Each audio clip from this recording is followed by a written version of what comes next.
Good afternoon, Sean here, Mountains Garage. We are deep into the belly of the beast. My turbo 6 liter, or future turbo 6 liter. Right now, it went from a rusty hunk of junk to somewhat cleaner, still kind of rusty, but headed in the right direction. Hunk of junk.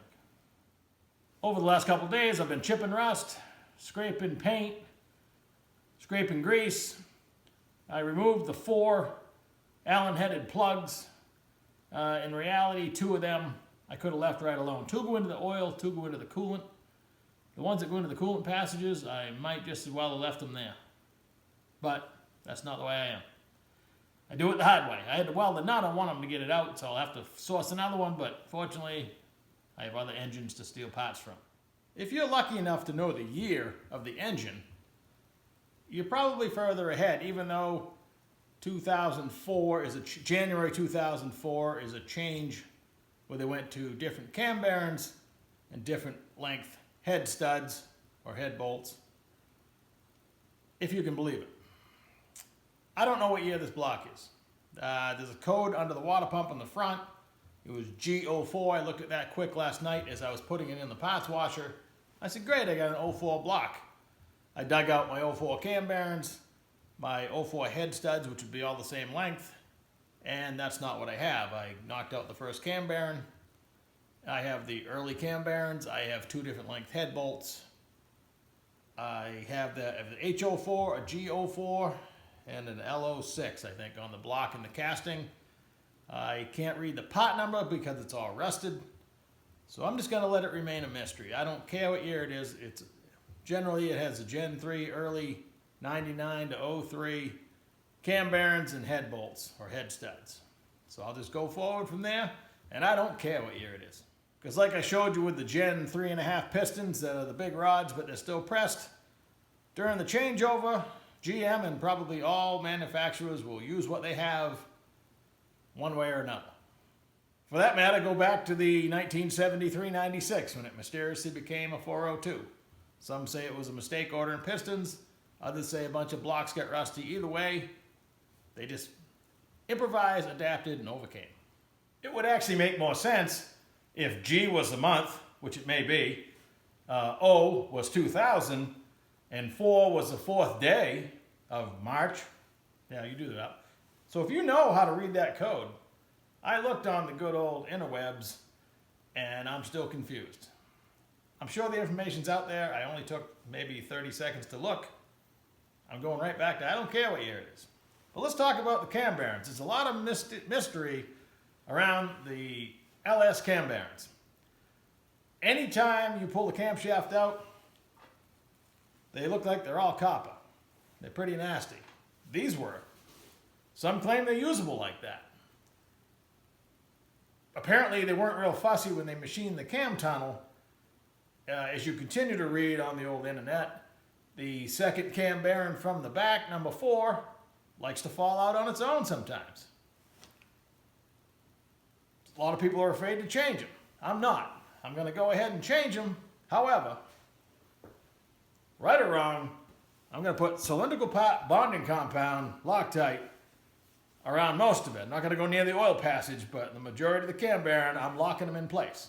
Some people pin them in place. I'm not going to do that. That sounds like a lot of work. But I don't trust they're going to stay in on their own, even though they haven't moved in this block. They haven't walked forward and backwards. They're actually in perfect position. A lot of people would have Scotch-Brighted my bearings and put the cam right in, and it probably would have been fine. They claim the camshafts are kind of on the big side, and the bearings get too tight, and that's where the problems come from. So all we can do is hope for the best. I haven't replayed my footage, but did I say March? I probably meant July. Whatever G is for a month. Back to the cam bearings. They have 2 oil holes in the cam bearing. So I take, and there's 2 matching oil passages that are about a 1/2 inch long, if you can see it right there. So you could miss by a lot, but I don't want to do that. So I go ahead, I put the part number on the cam bearing to the back. I line up the holes, and I mark the top.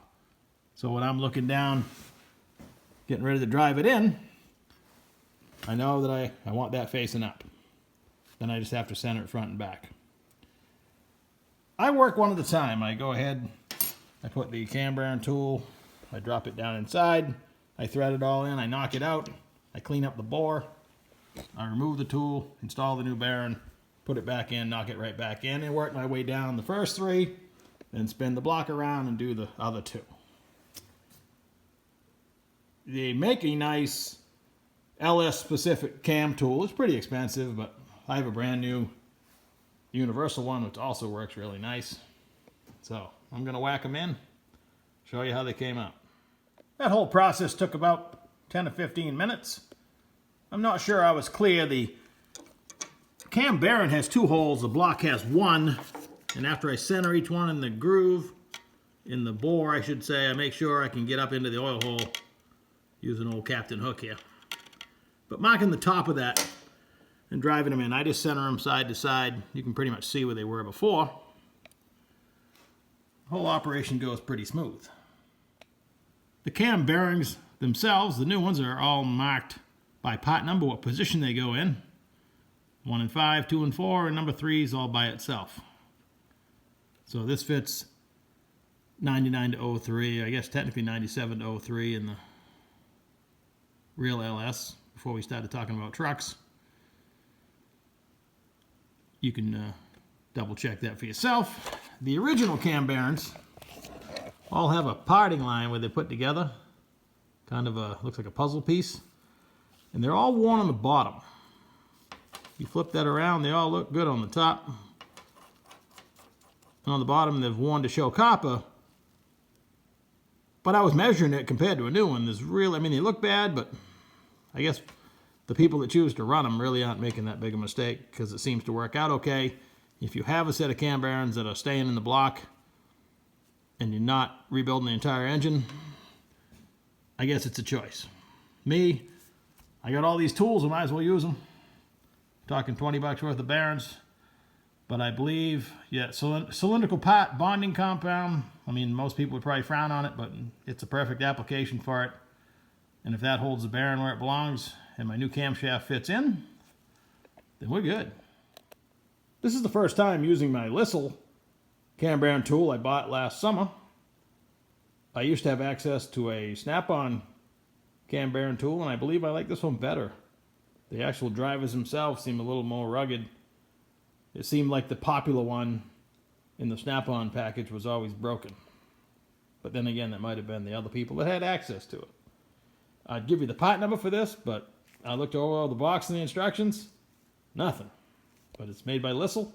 They probably only make one. It was about 50 bucks. The LS specific cam bearing tool installer, which will let you do just LS's obviously, is about, I've seen them advertised from anywhere from 100 to 150 as well, so it looks like a nice rig. It would be a little faster to use, I believe, but I kind of like this one. This one you spin the knobby handle and hold the 13/16 nut, and it tightens the expander up inside, but it didn't damage the bearing at all, and this thing worked really slick. And in both cases, you have a little nylon cone or a cone that goes against the other end of the block to help center it. That and a hammer, kind of prehistoric, but it works good. When I stopped working yesterday, I had finally got this maneuvered into the parts washer, but it was too late to run it. I almost ran it at night for a few hours because I hate to listen to it in the shop and I hate the smell of it. It kind of smells like burnt oil. You know, when it gets really hot. This thing gets really hot. In fact, I think I burned my fingers this morning moving the crankshaft. So, for the second morning in a row, I woke up to a winter wonderland and had to plow. So I come in the garage, turn the heater on for the water, for the Rotojet parts washer. Plowed the yard and then fired up the block, and I let it run all morning while I was doing school with my son. So I didn't have to listen to it. He actually finished early, so I came out, maneuvered the block out, put the crank in, and then another load of bolts, the main caps and the bolts, and then finally the covers, which I'm impressed how nice they came out inside. Outside they look still kind of poopy, but inside was coked with oil. How they look brand new, especially that one, which has been under a tree for 6 years. The crankshaft, now that I'm almost done with the block, I'm going to try to maneuver it in my big lathe. I'm going to hook that end in the chuck, and I'm going to make an adapter to go on my support on the other end. It's too loose right now, so I'm going to make an aluminum piece to slide in the back. I can support the end of the crank, and I can turn the RPMs way down, and then take a shoelace or a piece of cloth and some metal polish and just polish it up. Not going to get fancy. I could just Scotch-Brite it right now probably, but I see a lot of people just take a bunch of shoelaces and some metal polish and sit right here and, you know, wind the shoelace around 2 or 3 times and pull it back and forth. You get the idea. Pretty simple. Same story with the main caps. I'm impressed at how clean they are because they were pretty nasty looking. This front cover, like I say, it was pretty nasty. Everywhere I set it, ooze ran out of it, and I guess that means it was loose and ready to fall out. So those will clean up nice. If you were going to put the turbo drains in the front cover, either 1 or 2, this bung here, the bottom of the 4 on each side, you buy a number 10 bung, drill a hole, and most people weld them on the inside. They'll weld around the inside right there. So that was my plan when I bought these. I bought a 10-pack on Amazon or eBay. I don't know the part number. Just a Tash 10 aluminum bung. But now that my eBay pan, the Holley 3203 copy, has 2 half-inch NPT ports in it, I believe I'm going to be able to make that work. The only thing that could possibly mess it up is the Unistair rack that's in the 72 Nova. The Unistair rack is the same reason I need to cut this square boss off the side of the block. I always figure these must be for some kind of assembly line rig that holds the block as they move it along and do different type machining to it. They're there and here. I mean, I've had to cut these off for clearance before. They wouldn't just give you extra metal for no reason, so I'm sure it has a fixturing purpose.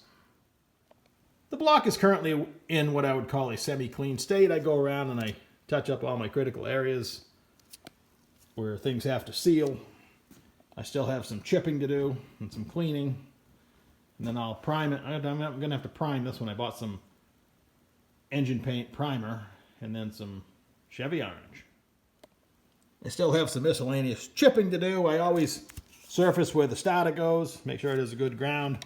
I typically am going to take one of these for a ground, so I go ahead and clean that. I'm going to wire wheel for the cross bolt for the main caps. So I probably have another day on this, and then maybe next time you see it, I promised you last time, but maybe next time it'll actually be one color. The crank will be polished, and I'll be ready to drop it in. I'm going to assemble the crankshaft into the block so I can put the end covers on right here on the bench. It's actually just as easy to work on it on the bench. As things typically go, I've had a slight change of plans. Once I turn the corner, I dread leading up to yesterday when I finally get into the parts washer, all the scraping the goo and starting with just junk. And at this point, we've turned the corner and it's going to turn into something. I had ordered follow along with this. The Sloppy Stage 2 cam came out by whoever. They were probably $350 when they came out. And then Jags and Summit, I believe Elgin makes it. The copy of it. And the copy is about $190. And now there's copies of the copy available. And right before the election, I had bought one for $110 that never got shipped. And I just finally got a refund on that. And I actually ordered another one for $138 now. But it's a copy of a copy. And then I got to thinking, I did not want to use it. From a nice gentleman who I met from my channel, he's sold me some nice LS stuff. I have a Lenardi camshaft, some tie-bar lifters. I'm just going to put everything in this. This is going to be a nice motor with the exception of needing forged pistons to be, you know, have the ability to really lean on it. But I'm going to start with the cast. And my hope is if I build everything else, eventually all I'd have to do is strip it, bore it out, and buy a set of forged pistons. Oh, who knows? But I got a really good deal on this stuff. He has a whole other setup. If you're listening, I'll probably buy another set for the other motor I want to build someday. But everything I bought is going in this for now. Why not? It's why I bought it. Discovery this afternoon that I have the early head bolts. I have a set of late head studs, so that's not going to work. So I got to come up with a set of head studs. And there's always, miscellaneous stuff as you're piecing something together. I really wouldn't say my plans changed. It's more that they went back to the original plan. I led myself into thinking I was going to build some really cheap motor. And in ways I still am, but now it's going to be middle of the road. I don't do sloppy that well. I've been hoarding the stuff for 8 or 10 years. What really struck me this morning is I was digging for cam bearings. I had 3 sets. I had 2 that fit this block and 1 newer set. And that's when I ran across the double roller timing chain that I had picked up. I said, I have all this other nice stuff. Why am I going to be digging around in greasy old crap for no good reason? Let's just use the good stuff. And if I blow it all up, I'll have to buy more. So I'm going to try to machine up a little adapter for the back of the crankshaft. That'll probably take me to the end of the day. So tomorrow I'll continue working on all this stuff, trying to beautify it, make it look like something. Thanks for watching. I'll catch you in a day or two.